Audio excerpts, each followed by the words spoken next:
if Joey Logano was able to make the next three or four final races as the schedule, what would they be? And I have to ask this caveat.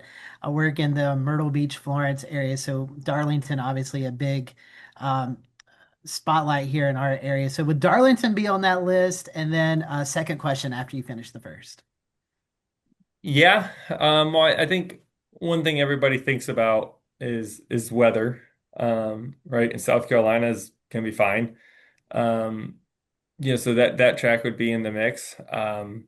Naturally you're going to look at the tracks you're good at, right? Yeah. Look at Richmond, right? Like that's one that would stand out to me. But I think Vegas would probably be in the loop. Texas is obviously possible. Depending on the weather there is pretty good. Uh, I wouldn't want to add into the rotation of a super speedway. We should not end the season on a super speedway. We should not end the season on a road course either.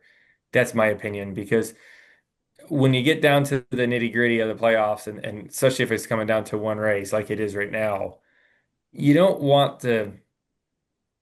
You don't want an oddball race. You want it the grassroots of what our sport is built off of, which is ovals, right? Whether it's a short track or a mile and a half, that's what our roots really are. That is what built our sport. And so, throwing in a road course or any other oddball type race track, super speedway, it's too much by chance, and it wouldn't be ideal, I don't believe, for our sport. Is there a track that absolutely positively needs renovations before they're awarded a championship race? Couple of them, a couple, yeah, but the majority have kept up with the times. Not all of them, but a few of them have. Would Texas be one of them?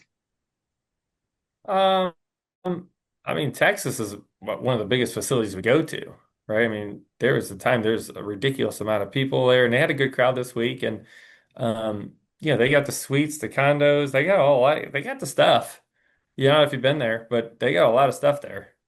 But when it comes to the racing surface itself, would that be something that needs maybe an upgraded track reconfig again? I think it's starting to come into its own. It's getting better. And we've seen that. So, if you're going to go out there and start lobbying for a track reconfiguration, know that you're investing not only money, but you're investing years before it's going to be a good race, right? And just Repaves don't typically do it. Every now and again they do it right, and I don't even know what they do to do it right because it doesn't seem to be the same everywhere. But the investment of time into the resurface and the reconfiguration of Texas for it to be where it is now took, I don't know how many years since they paved it. And now at least it's like there's some decent racing, right? I mean, I watched all three races this weekend. It's fine. Like I think there's racing, there's passing, there's other tracks that are worse. In my opinion, I think it's not that bad.